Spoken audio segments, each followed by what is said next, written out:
Hola, ¿cómo están? Sean todos bienvenidas y bienvenidos a esta sesión número 6 de su materia en evaluación de desempeño. Gracias por estar aquí, gracias por ver este video y pues bueno, vamos a dar comienzo con este tema sumamente importante. Vamos a hablar sobre la evaluación de desempeño y es que seguimos trabajando con este objetivo, ya que al finalizar el curso ustedes se van a poder cuestionar cuál es el proceso de administración del desempeño. En recursos humanos, cómo es esta gestión, así como los métodos de evaluación básicos, con la finalidad de desarrollar los pasos de la evaluación y retroalimentación en el desempeño laboral. Este es nuestro temario, el cual vamos avanzando bastante bien. Hemos hablado de cómo se da la administración del desempeño, la evaluación de desempeño también, los métodos de evaluación básicos y sobre todo los pasos en la evaluación de desempeño. Y hacia allá vamos a ir en las próximas sesiones. Y bueno, pues hemos estado hablando de estos métodos de evaluación básicos, de cuáles son los métodos que se tienen que utilizar para poder evaluar el desempeño de los colaboradores desde métodos de escala de puntuación gráfica, y ya vimos a qué hacen referencia, métodos de clasificación alterna, de comparación de pares, de distribución forzada, de incidentes críticos y también escalas de clasificación basadas en el comportamiento. Hemos hablado de estas, hemos visto cómo se relacionan y también es importante hablarles de otros métodos de evaluación. Estos métodos son importantes, los hemos estado viendo, nos benefician dentro de las organizaciones, pero también hay otros que nos pueden beneficiar.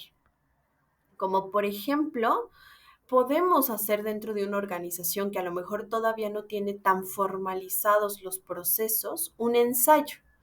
Un ensayo significa una técnica de evaluación del desempeño en el cual el evaluador va a redactar una breve descripción del desempeño del empleado, ¿no? Va a redactar cómo es que él ve o él considera el desempeño del colaborador. Entonces redacta una breve narración.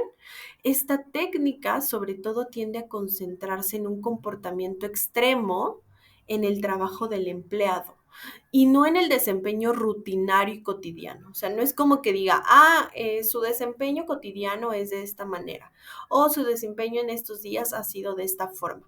Más bien se concentra en un comportamiento extraordinario o extremo, positivo o negativo, ¿no? Entonces ahí es donde lo podemos trabajar. Y las clasificaciones derivadas de esta técnica dependen en gran parte de las habilidades de redacción del evaluador. Porque si soy una persona que la redacción le cuesta, si no soy tan buena redactando, pues ahí va a ser un tema, ¿no? Como me puede costar trabajo redactar el comportamiento y a lo mejor va a ser un poco subjetivo. Pero debo trabajar, este, que trabajar en ello. Entonces, estas calificaciones sí dependen de las habilidades. Y es que los supervisores que tienen excelentes habilidades de redacción, cuando están inclinados a ello, pueden lograr que un empleado común parezca un elemento de primer nivel, ¿no? Porque el uso de palabras, la forma en que van a redactar este desempeño, pues va a ser muy apropiado, ¿no? Van a dar como los mejores elementos acerca de esa persona. Y la comparación de estas evaluaciones de ensayo podría ser difícil porque no existen criterios comunes. O sea, no hay un criterio completamente específico que diga, debe llevar estas frases, o este contenido, debe decir o debe inclinarse hacia este punto. No existe, pero sí se trata de redactar de manera muy clara y puntual, de manera muy concreta y específica, el comportamiento de estos colaboradores. En algunos administradores consideran que el método de ensayo no es únicamente el más sencillo, sino también tiene un enfoque más aceptable para la evaluación de los empleados. O sea, yo te emito como una carta, como una constancia de evaluación, y esa es la forma en cómo se te evalúa. No es malo, no es que no sea apropiada, pero sí considero que es un poco más subjetiva. Desde mi punto de vista es subjetiva, pero se puede también aplicar, se puede también trabajar. Otro método de evaluación es a través de los estándares laborales. Nosotros podemos determinar cuáles van a ser los estándares laborales. Una técnica de evaluación del desempeño que compara el desempeño de cada empleado con un estándar predeterminado o bien compara su desempeño con un nivel esperado de producción. 10 piezas diarias. 1,000 pesos de venta diarias. O sea, ese es mi estándar. Yo te comparo con ese estándar. ¿Cómo deberíamos tener? Hay varios métodos disponibles para determinar cuáles son los estándares laborales. Nosotros tenemos que determinarlo, como los estudios de tiempos y movimientos, las muestras de trabajo. O sea, yo pongo un parámetro que tú debes cumplir. Y entonces yo pongo ese parámetro y tú tienes que llegar ahí. Los estándares lo que hacen es que reflejan la producción normal de un individuo promedio, ¿no? Y que trabaja a un ritmo normal. Eso es lo que muestran. Las empresas pueden aplicar estándares laborales prácticamente a todos los tipos de trabajo, pero las tareas de producción por lo regular son las que reciben mayor atención. Estos estándares son mejores para puestos muy operativos o para empresas con personal muy operativo, porque para mí es más fácil decirte, tengo que tener 10 piezas diarias, produzco 9. Tengo que hacer 10 piezas diarias, produzco 6. Entonces ahí es donde nosotros tenemos que entrar y determinar su desempeño hasta ese punto. Entonces, eso es sumamente importante. Los estándares lo que nos hacen es que son un criterio de evaluación objetiva. ¿Por qué? Porque al final hay un dato que debería cumplir. O sea, tú deberías producir 10 piezas diarias. Soy objetiva y tú produces 8. O sea, eso es una realidad. No estoy hablando de, debería producir 100 al día. 10 al día es tu estándar y eso es lo que yo esperaría que tú estuvieras cumpliendo. Entonces, sí nos ayudan a esta parte de la objetividad. Sin embargo, para que los empleados perciban que los estándares sí son objetivos, deben entender con claridad la manera en que estos se establecen. O sea, porque yo te podría decir, oye, es que en serio, por más que trato de producir 10 piezas diarias, nunca llego a 10, siempre me quedo en máximo 9. Dime por qué 10 sería la medida si nadie de nosotros lo logra nunca. Y entonces yo le podría decir, bueno, hay un método, hay formas, y entonces él diría, bueno, si tú me capacitas, si tú me enseñas estas formas, yo podría llegar a 10, pero si no me capacitas, pues no lo sé. Entonces sí es importante que los colaboradores sepan el por qué nosotros estamos estableciendo ciertos estándares, ciertos números, para que puedan también llegar hacia esos números. La administración debe explicar también el fundamento para cualquier cambio en los estándares, ¿no? Como yo les decía, ¿saben qué? Nos dimos cuenta que nadie llega a 10, que llevamos mucho tiempo sin producir 10 piezas. Nosotros creíamos que era factible, pero ya vimos que 10 piezas por día por operador no es factible. Vamos a modificar el estándar a 9 o bien lo vamos a modificar a 11 porque cada vez producen más y cada vez son mejores. Entonces, esos cambios se deben comunicar. Y la evaluación de desempeño a través de estándares laborales también es una forma distinta de evaluación y que podemos considerarla. Otra, y que ya hemos hablado un poco de la clasificación, es la clasificación como una técnica de evaluación del desempeño, en la cual el evaluador coloca todos los empleados provenientes de un grupo en el orden de su desempeño general, ¿no? Entonces, una clasificación puede ser del mejor. El mejor empleado del grupo se clasifica en el nivel más alto y el empleado más deficiente se clasifica en el nivel más bajo. Se sigue este procedimiento hasta que todos los empleados queden clasificados, ¿no? Todos tengan una clasificación. Es como estas clasificaciones que hacen en el deporte. ¿Lo han visto? Cuando son los Juegos Olímpicos o hay competencias deportivas, nos clasifican dependiendo del tiempo de llegada. En un maratón yo quedé en la clasificación número 15 porque llegué en el lugar número 15. Esa clasificación es del más alto al más bajo, pero provenientes de un grupo similar. O sea, no puedo calificar de la misma manera a los operadores que a los de ventas o a los de mantenimiento y operación. Tienen que ser grupos similares.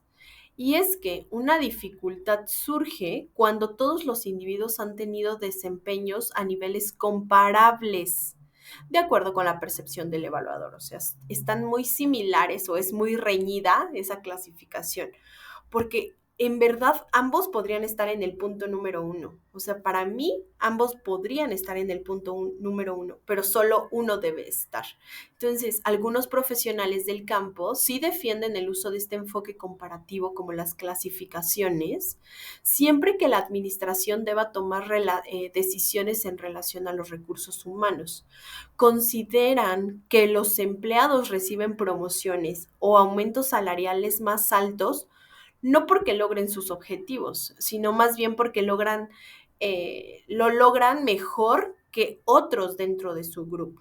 Entonces, ahí es donde tenemos que aprender a discernir y tales decisiones van más allá del desempeño de un solo individuo. Por lo tanto, necesitan de una consideración sobre una base más amplia. O sea, esta clasificación no puede ser porque a lo mejor yo me llevo mejor con el otro colaborador que contigo, entonces termino eligiéndolo a él, pero no realmente porque su desempeño sea mejor, sino porque hay una mejor relación. Entonces sí necesitamos que la clasificación se dé para casos muy específicos o actividades muy específicas, pero no en todo momento podemos aplicarlo, ¿no? Tendríamos que buscar en qué momento sería esta aplicación.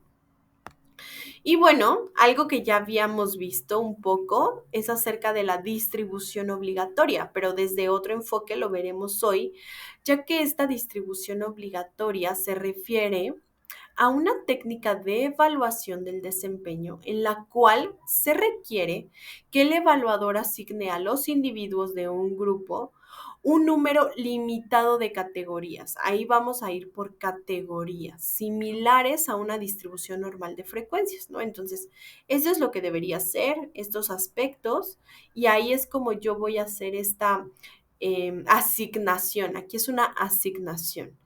Este método lo que hace es que facilita la elaboración de presupuestos y protege contra administradores débiles que son tímidos para deshacerse de colaboradores con resultados deficientes.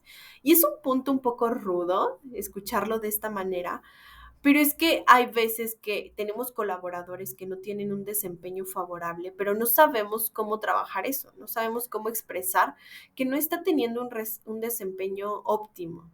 Se consideran que estas clasificaciones forzosas requieren que los administradores sean honestos con los colaboradores en relación a qué tan bien ejecutan su trabajo, porque muchas veces es un defender. Me caes bien, te defiendo y entonces digo que vas bien, aunque en realidad no esté siendo de esta manera, pero es una manera de yo zafarme del tema para que tú no tengas una represalia contra mí por decirte que tu desempeño no es bueno, ¿no? Entonces, aquí es donde tenemos que cuidar mucho este aspecto, tenemos que cuidar mucho estas características para evitar caer en no calificar bien, solamente más bien, sí, calificar de manera equivocada o calificar bien a alguien que en realidad no se está desempeñando de manera efectiva en ese puesto. Y vamos a ver otros elementos que tienen que ver con la evaluación de desempeño más allá de los métodos, que también son muy importantes explicar, clarificar antes de irnos a cómo crear una evaluación de desempeño. Y bueno, vamos a hablar de cómo lidiar con los problemas comunes en las evaluaciones. Muchos problemas que se vuelven crónicos con las evaluaciones, lo que hacen es que debilitan las evaluaciones y las escalas de puntuación gráfica. Sin embargo, también existen formas de evitar o resolver dichos problemas y vamos a revisar cada uno de ellos, cuáles son los problemas de evaluación más comunes y por qué es que se dan. Uno, que es muy común, es que pueda haber estándares confusos, es decir, el problema de la evaluación con estándares poco claros significa que la escala de evaluación está muy abierta a la interpretación. Entonces, tenemos un estándar, lo que vamos a medir, y tiene una escala de evaluación, los criterios. Entonces, diferentes supervisores o líderes probablemente definirán de manera distinta lo que es un buen desempeño. Lo mismo es cierto para indicadores como calidad de trabajo. Si yo solo pongo calidad de trabajo, pues para mí calidad de trabajo tiene 10 aspectos, pero para ti calidad de trabajo es que se vea bonito y entonces solo tienes un aspecto. Entonces yo voy a ser muy rudo con mis colaboradores y tú muy benevolente. O decir buen desempeño no es un dato específico, ¿no? Porque bueno para mí es un punto y bueno para ti es distinto. La mejor forma de rectificar este problema consiste en desarrollar e incluir frases descriptivas que definan cada rasgo y sobre todo el grado de mérito. ¿Hasta qué grado va a llegar? Y aquí yo les daba en la sesión pasada este ejemplo, porque bien calidad, cantidad, creatividad e integridad son mis aspectos y yo solo le pongo excelente, bueno, adecuado o deficiente. Pero para mí, ¿qué es adecuado o inadecuado dependiendo de mi punto de vista? Lo que tengo que hacer es darle una puntuación. Excelente cuánto vale, bueno cuánto vale, adecuado cuánto y de acuerdo a qué percepción lo estoy haciendo. Y lo mejor por eso son frases descriptivas. Todos los días ejecuta la actividad, la mayoría de los días, casi ningún día o nunca ejecuta la actividad. Es mucho más descriptivo y más objetivo y realista. Por eso es que debo eliminar todos los estándares que sean confusos y que lo dejen muy abierto a mi subjetividad, a lo que yo creo nada más y no lo que debería ser. También otra parte es el efecto halo, que ya lo habíamos hablado un poco, pero ahora lo vamos a centrar en cuando ya tenemos la evaluación.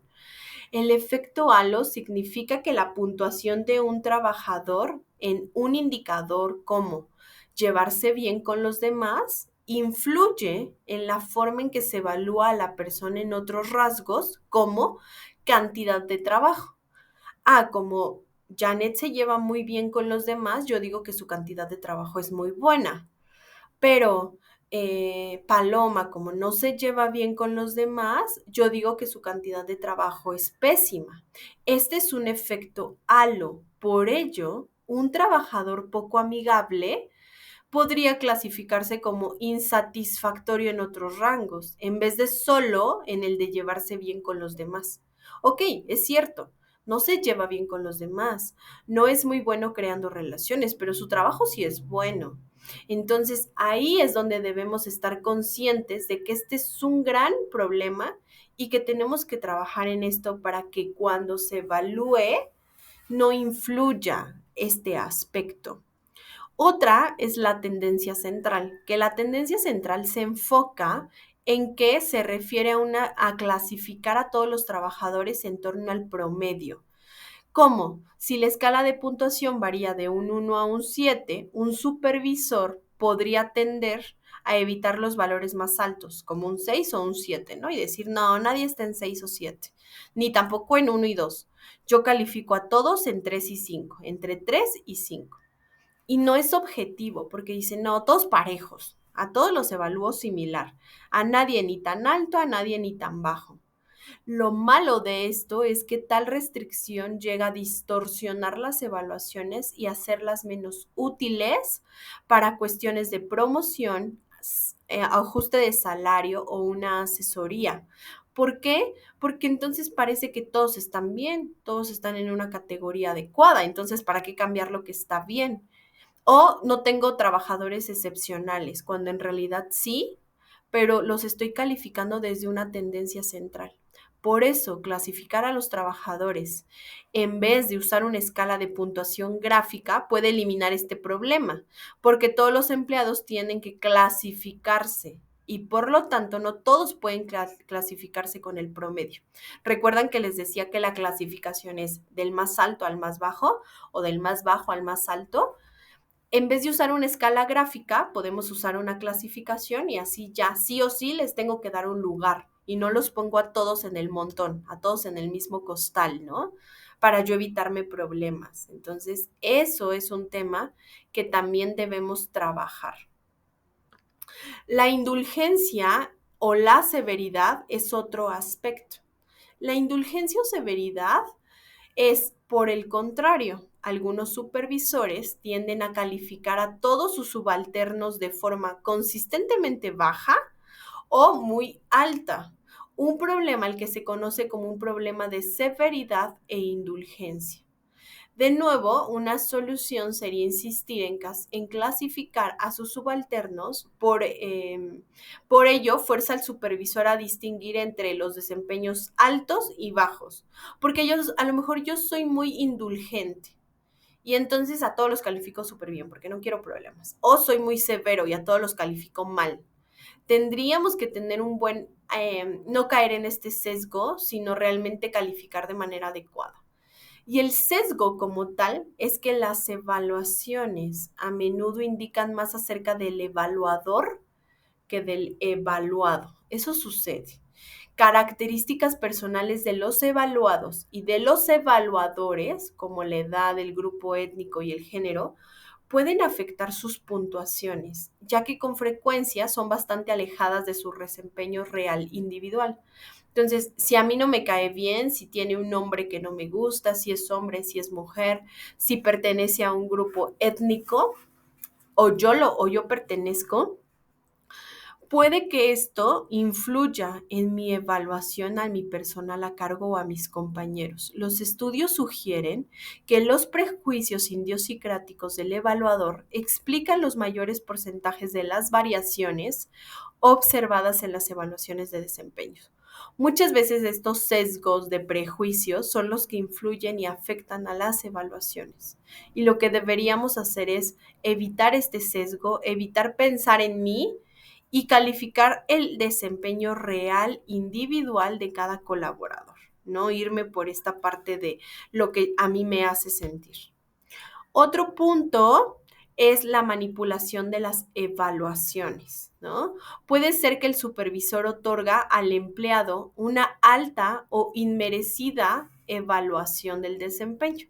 O bien, tal vez, el supervisor esté interesado en deshacerse de un colaborador y le pone una inmerecida baja evaluación. En cualquier situación, el sistema se verá distorsionado y las metas de evaluación del desempeño no podrán lograrse. Ambas, en el último ejemplo, si el empleado es un miembro de un grupo protegido, la empresa podría terminar incluso en cuestiones legales, ¿no? En la corte. ¿Por qué? Porque estaríamos haciendo algo de manera incorrecta. Entonces, hablando de este ejemplo, eh, si el empleado es un miembro de un grupo protegido, la empresa podría terminar en las cortes, ¿no? Cuestiones legales. ¿Por qué? Porque puede haber una demanda por un despido injustificado. Si la organización no logra sustentar los resultados de la evaluación, podría sufrir una pérdida financiera significativa. Y nadie habla de esto. Muy pocas veces hablamos de las implicaciones legales de una evaluación inadecuada a nuestros colaboradores. Tenemos que tener conciencia de que si nosotros evaluamos de manera incorrecta a los colaboradores, podemos tener una implicación legal al respecto. Entonces, vamos a hablar justo de cuáles son las cuestiones legales que tienen que ver con la evaluación del desempeño, ¿no? Y es que la evaluación del desempeño afecta las oportunidades de aumentos salariales, afecta las promociones y la capacitación, así como otras acciones de recursos humanos relacionados con la carrera profesional. Es por eso que si el gerente o el líder está prejuiciado con las evaluaciones que realiza o es incapaz de hacer una evaluación adecuada, ¿cómo pueden defenderse las decisiones de promoción que surjan de dichas evaluaciones? ¿Cómo puedo hacer que yo diga, no te voy a ascender porque en tu evaluación saliste mal? Pero en realidad es mentira mi evaluación, en realidad no es que haya salido mal, es que tú me calificaste de manera equivocada. El proceso de evaluación del empleador debe ser legalmente defendible. Eso es muy importante. Tiene que ser un proceso legalmente defendible, que si hay una demanda, que si hay una denuncia por parte del trabajador por un despido injustificado, que la evaluación del desempeño sea lo que nos proteja ante esa demanda. En América Latina pasa que los tribunales laborales no han defendido con claridad si tales instrumentos de evaluación del desempeño son válidos en juicios y controversias. Sin embargo, existen aún lagunas legales en cuanto a su uso y a su aplicación, ya que es más bien para un uso interno de la organización. O sea, las evaluaciones de desempeño no pueden darnos como pruebas de lo bien o mal que estamos haciendo el trabajo. No lo hacen. Sin embargo, pues lo ideal es que sean realmente sustentadas. Y sí hay varias implicaciones legales, y es que las demandas legales de los empleados en ocasiones son resultado de evaluaciones negativas. Si ellos demandan a la organización es porque su evaluación no fue positiva y por ello, entonces debemos cuidar esto porque lo general las cortes requieren de las siguientes condiciones para poder tener una demanda legal. Y es que es importante que el evaluador o los evaluadores deban tener conocimiento personal del desempeño del empleado en el trabajo, ¿no? O sea, se les puede hacer como la pregunta de, a ver, ¿cómo es el desempeño? Y ellos deberían saber cómo es su desempeño, ¿no? Deberían tener claro este aspecto. Debemos tener un sistema de evaluación que prevenga que un administrador dirija o controle la carrera de un subordinado, porque muchas veces eso sucede. Solamente se centra en que una persona tenga el control sobre el desempeño de un colaborador y no debería ser de esa manera, ¿no? No debería tener una sola persona el control sobre la carrera de un subordinado. Y la evaluación debe ser revisada y aprobada por un individuo o por algún grupo dentro de la organización. De igual manera, no tiene que estar centrado solo en la opinión de una persona, sino todo un grupo debe aprobar que se haga ese tipo de evaluación y cómo es que se está haciendo, ¿no? Debe ser revisada y aprobada. Los sistemas de evaluación deben usar criterios predeterminados que limiten el comportamiento discrecional del administrador o del líder, ¿no? O del jefe inmediato, del evaluador.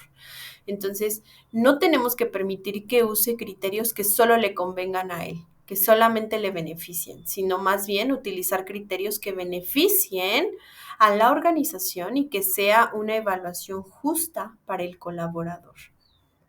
Entonces, debemos cuidar estos aspectos porque si no, puede haber implicaciones legales para la organización y las demandas pues suelen ser bastante costosas cuando se demuestra que hubo un daño al colaborador, ¿no? Cuando se quiso dañar a los colaboradores con cierta evaluación.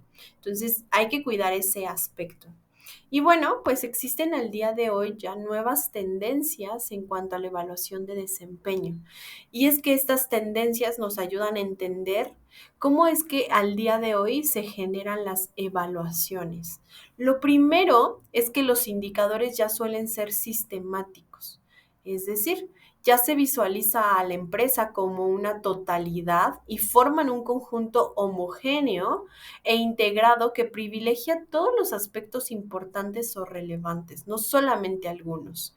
En principio, estos deben desprenderse de la planeación estratégica de la compañía, la cual es la organización y la parte de la alta dirección quien debe definir qué se medirá del personal de cada uno, cómo se medirá y cuándo se medirá el desempeño de los colaboradores.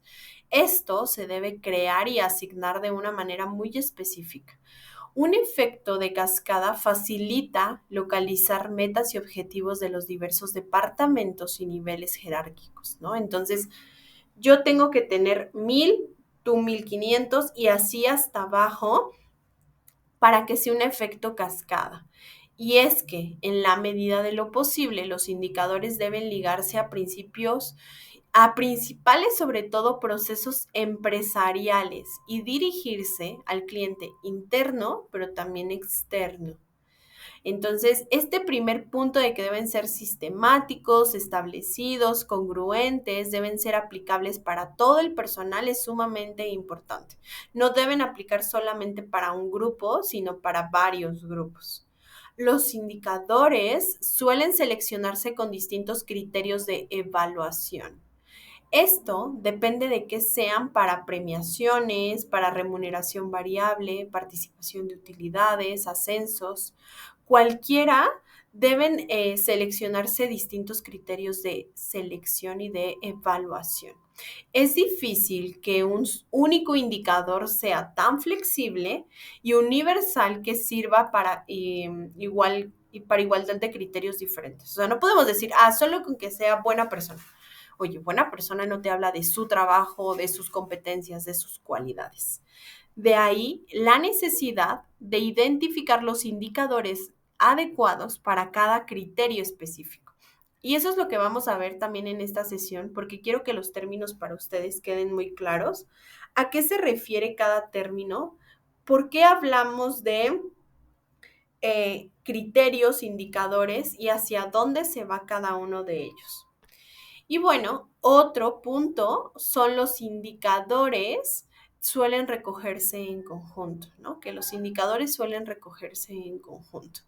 Para evitar posibles distorsiones y no afectar a otros criterios de evaluación, por ejemplo, en el caso de las comisiones de los vendedores, que se calculan solo sobre las ventas realizadas, sin considerar la rentabilidad del producto vendido, así provoca que el vendedor se esfuerce solo por vender los productos que tienen mayor valor por unidad y dejar de un lado los demás productos de la línea, ¿no? Entonces, esta parte puede que para evitar distorsiones y no afectar a otros criterios, establezcamos los tipos principales de indicadores.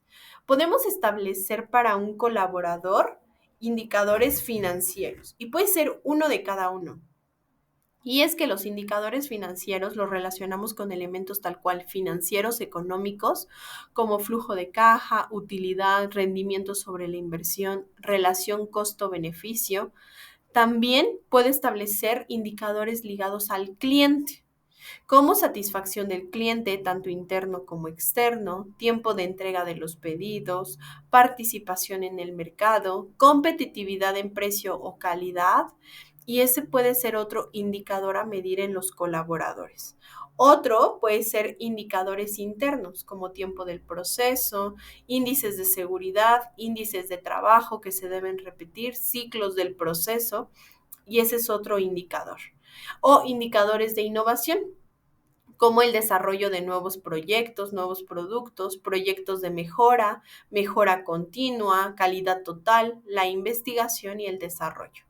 Es decir, si yo hago o yo establezco diferentes indicadores para una sola persona, su evaluación va a ser mucho más completa. ¿Por qué? Porque si yo solo evalúo en un vendedor indicadores financieros, pues sí, tal vez es muy bueno vendiendo, pero los indicadores ligados con el cliente son muy malos, o los indicadores internos o los indicadores de innovación. Como solo se enfoca en dinero, todo lo demás no lo hace bien, trata mal al cliente, no llena los formatos, no explica, no mejora su proceso, se gasta dinero. Es decir, no puedo establecer que el desempeño se base en un solo indicador. Tengo que crear diferentes indicadores para hacer mucho más objetiva la evaluación y que estos indicadores me den datos generales. Entonces, estas tendencias hacia que los indicadores sean sistemáticos, universales, que tengan distintos criterios y que puedan escogerse en conjunto, que puedan ser varios, ayuda a que la evaluación sea mucho mejor. Así que eso es lo importante. Siguiente punto. cómo asegurarse de que las evaluaciones sean defendibles. Y es que, ¿cómo puedo hacer una evaluación defendible incluso ante una situación legal, no? Tenemos que desarrollar criterios de evaluación a partir del análisis de los puestos de trabajo. Es decir, para que yo diga que mi criterio de evaluación es la puntualidad, tiene que ser parte importante del trabajo. Para que yo diga que las ventas son parte de la evaluación, tiene que ser parte del puesto de trabajo. Específicamente, deberían llevarse a cabo un análisis y una descripción formal de los puestos de trabajo, sus descripciones de puesto como prerequisito para el desarrollo de criterios válidos de evaluación de desempeño. Yo no puedo evaluar lo que una persona no hace en su puesto, en su día a día. Tengo que evaluar aspectos que sí realiza en el día a día. Tenemos que comunicar a los trabajadores por escrito los estándares de desempeño que se esperan, qué yo espero de ti, qué yo quiero de ti. Tengo que establecerlo por escrito y sobre todo basar las evaluaciones sobre cada una de las dimensiones del desempeño del puesto de trabajo.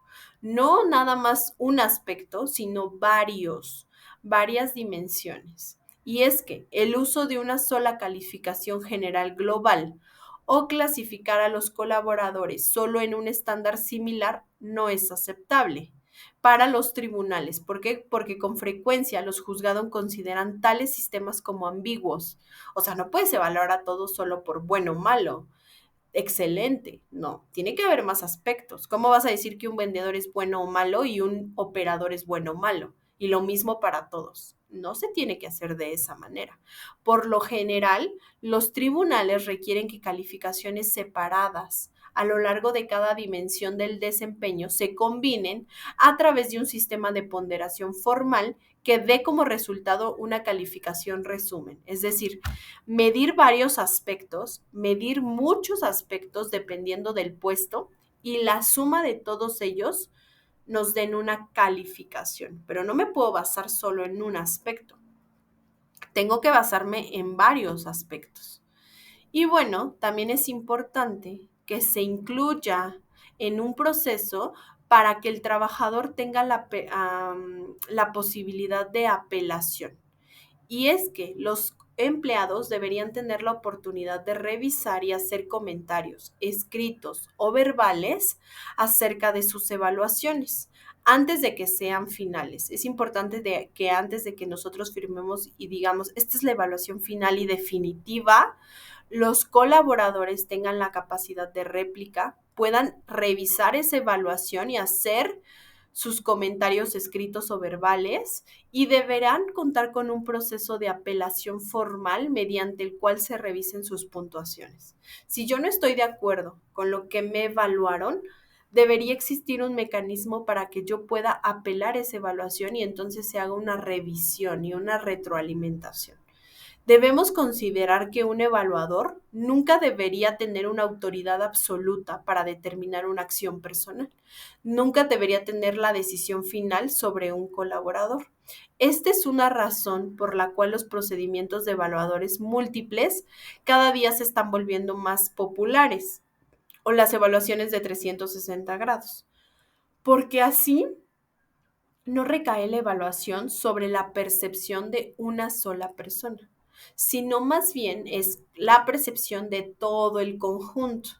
Capacitar a los supervisores en el uso de instrumentos de evaluación es sumamente importante.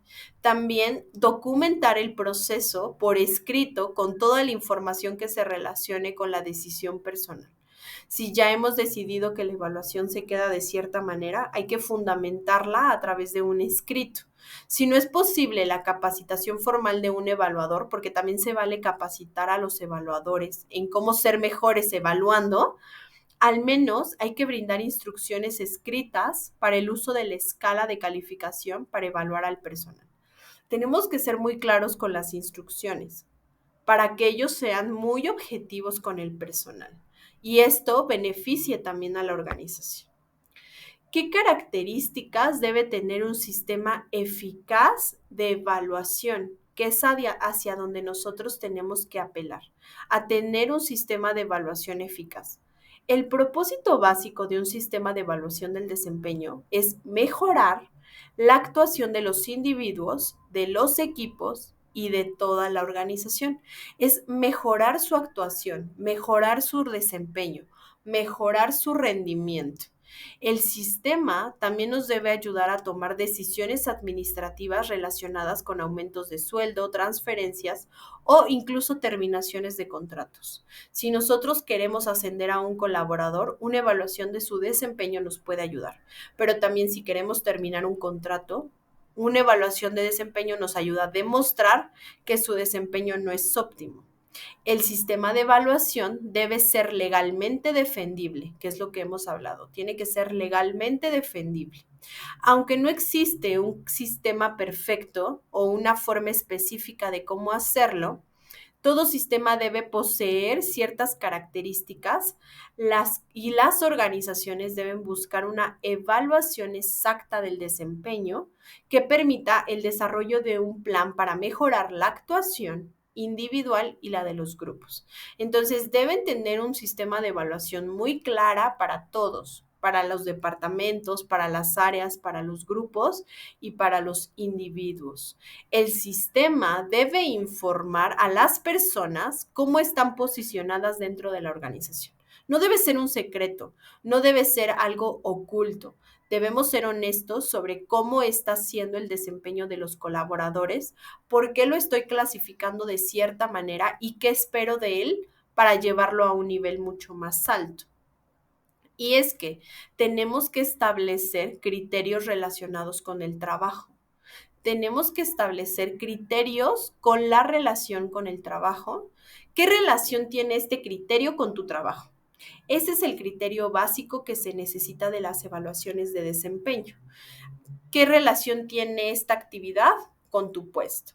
Los lineamientos uniformes sobre los procedimientos de selección de los empleados y las decisiones de las cortes son muy claras en este aspecto.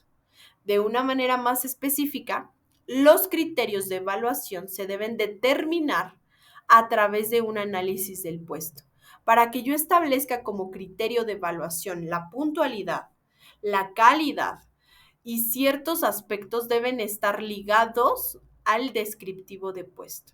Los factores subjetivos como la iniciativa, el entusiasmo, la lealtad, la cooperación, sin duda son importantes. Sin embargo, a menos que se demuestre con claridad que están relacionados con el trabajo, si no se consideran así, no deben considerarse dentro de la evaluación, porque debe ser subjetivo.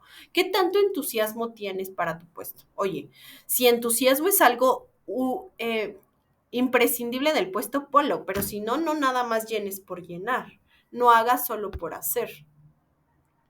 Otro punto son las expectativas del desempeño.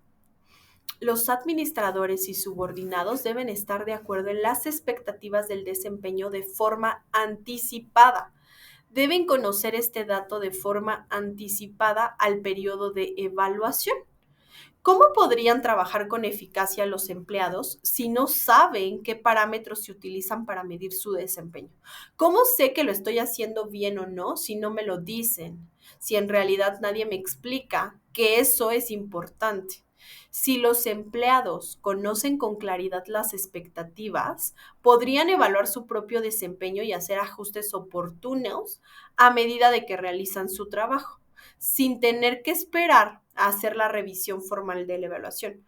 No tienen que esperarse a cada año para que su evaluación sea satisfactoria, ¿no? El establecimiento de estándares laborales objetivos es relativamente sencillo en muchas áreas, como manufactura, ensamblado, ventas, aunque en otros casos puede ser una tarea muy difícil, porque establecer estándares laborales, como se los decía hace rato, si yo genero una actividad operativa, es fácil determinar que tengo que hacer 10 piezas diario. Pero si yo soy de recursos humanos, pues no produzco piezas, ni puedo diariamente contratar a 10 personas. Mis estándares laborales son distintos y es más complejo. Por eso esto funciona para puestos muy operativos. Y entonces, también lo que tenemos que hacer es una estandarización. Las empresas deben usar el mismo instrumento de evaluación para todos los empleados, dentro de una misma categoría de puestos que trabajen para un mismo supervisor. Es decir, si yo trabajo para ti, todos debemos evaluarnos de la misma manera. Los supervisores también deben realizar evaluaciones que cubran periodos similares para estos empleados. No te puedo evaluar a ti solo 3 meses de trabajo, a ti 2, a ti te evalúo 1 año, a ti te evalúo 5 años de trabajo. No se tiene que hacer así. Los empleados deben firmar sus evaluaciones. Si el empleado se rehúsa a firmar, el gerente debe documentar este comportamiento. Los registros también deberían incluir una descripción de las responsabilidades del empleado, de los resultados esperados del desempeño y del papel que desempeñan estos datos para tomar decisiones de evaluación. Entonces, este punto es muy importante considerarlo. Las evaluaciones deben ir firmadas. Las cortes han determinado que los criterios objetivos no son tan importantes en las empresas que solo tienen unos cuantos empleados, porque los altos administradores de las empresas más pequeñas sí están al tanto de sus trabajadores. Entonces, este tipo de criterios sí se pueden aplicar, pero sobre todo en empresas muy grandes, donde tenemos mucho personal y no estamos visualizando su desempeño. ¿Qué tenemos que tener también? Evaluadores capacitados. El individuo o los individuos que observan por lo menos una muestra representativa del desempeño en el trabajo tienen por lo regular la responsabilidad de evaluar el desempeño de sus empleados. Esa persona es con frecuencia el supervisor inmediato del empleado, ¿no? El jefe inmediato. Una deficiencia común en los sistemas de evaluación es que los evaluadores rara vez reciben capacitación acerca de cómo realizar evaluaciones eficaces. Eso se debería hacer. Deberían tener una capacitación sobre cómo realizar evaluaciones eficaces. Y es que a menos que todos los encargados de evaluar el desempeño reciban una capacitación en el arte de dar y recibir retroalimentación, el proceso se encaminará hacia la incertidumbre y los conflictos. La capacitación debe ser un proceso continuo para asegurar la exactitud y la sistematicidad. El entrenamiento debe cubrir cómo evaluar a los empleados y cómo realizar entrevistas de evaluación. Las instrucciones deben ser más bien detalladas y la importancia de hacer evaluaciones objetivas e imparciales siempre debe enfatizarse. Debemos enfatizar en este punto. También debemos sostener y mantener una comunicación abierta. Y es que un buen sistema de evaluación ofrece una retroalimentación altamente deseada sobre una base continua, ¿no? Debería haber pocas sorpresas en la revisión del desempeño. No tengo por qué tener una sorpresa sobre cómo te desempeñas. Los administradores deben manejar los problemas diarios del desempeño conforme estos surjan y evitar que se acumulen durante 6 meses, 1 año, para tratar de tratarlos durante la entrevista del desempeño. ¿Por qué esperar hasta el momento de la evaluación para ya hablar de todos los problemas? ¿Por qué no lo hacemos desde antes? Cuando algo nuevo aflora a la superficie, el administrador probablemente no hizo un trabajo lo suficientemente bueno para comunicarse con el empleado durante el proceso de evaluación. Entonces tenemos que cuidar mucho este aspecto para evitar que sea un tema. También debemos hacer la revisión del desempeño. El mejoramiento en el desempeño es una meta común de los sistemas de evaluación. El ocultamiento de los resultados de la evaluación es absurdo. No deberíamos por qué ocultar los resultados. Los empleados deben sentirse severamente bloqueados si ocultamos sus resultados, si bloqueamos sus esfuerzos de desarrollo o si se les niega el acceso a la información. Una revisión del desempeño les permite detectar cualquier error u omisión en la evaluación, porque a lo mejor yo califiqué mal tu evaluación, o tal vez un empleado esté en desacuerdo con la evaluación y quiera desafiarla. Entonces tenemos que ver ese proceso. Y también tenemos que hacer de este proceso algo que sea justo. Es vital asegurar que haya justicia en el proceso. Si la compañía no tiene un procedimiento formal para las quejas, debe desarrollar uno para dar a los empleados la oportunidad de apelar los resultados de una evaluación que ellos consideren inexacta o injusta. Se debe tener un procedimiento para dar curso a las quejas y para tratar estas quejas de manera objetiva. Tenemos que garantizar el acceso a la información de los colaboradores, que ellos se sientan escuchados y que sea un proceso justo, que ellos no se sientan engañados por la evaluación, que sientan que fue un fraude, ¿no? Realmente tenemos que garantizarles la viabilidad de esa evaluación. Y aquí les voy a dar algunas razones que algunas personas utilizan para inflar o reducir de manera intencional las calificaciones de los colaboradores, y eso es algo que se debe eliminar. A veces se dan calificaciones infladas, es decir, muy altas, por la creencia de que las calificaciones exactas tendrán un efecto dañino sobre la motivación y el desempeño de los subordinados. Ay, es que si le digo que tuvo 7, se va a sentir mal. Mejor le pongo 8.5. Oye, no, sé honesto. El deseo a veces de mejorar los méritos de un empleado para recibir recompensas. Las recompensas no tienen que estar completamente ligadas a esta parte, ¿no? Entonces yo quiero que mejore. Ah, pues le pongo una evaluación alta. No debe ser la idea.